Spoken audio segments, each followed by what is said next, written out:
Nakaugalian na ng mga Pilipino ang pagbibigay ng bulaklak tuwing araw ng mga puso.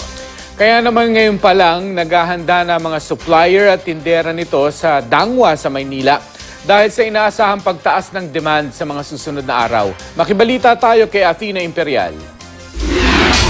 4 na araw bago ang araw ng mga puso, abala na ang mga tindero sa Dangwa sa Maynila sa pagsalansan sa mga kade-deliver lang na bulaklak galing sa ibang bansa tulad ng China, Holland, Ecuador at maging galing sa ibang probinsya sa ating bansa tulad ng Davao at Mountain Province.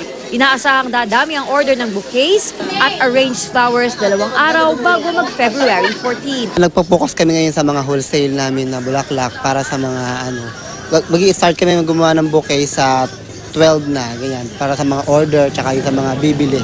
Mayroon na rin namang nagbebenta ng arranged flowers. Nagkakahalaga ito ng 400 hanggang 1,000 pesos. Sa mga nagbabalak na bumili ng bulaklak ngayong araw, di nalalayo sa mga sumusunod na presyo ang mga bulaklak.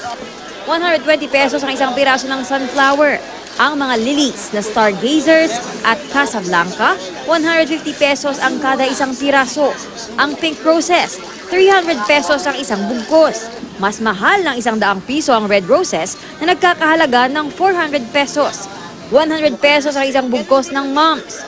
180 pesos naman ang carnation. May kamahalan ng paper roses na 650 pesos ang isang bugkos. Konti lang po taas, mga 10 piso, 20, ganun.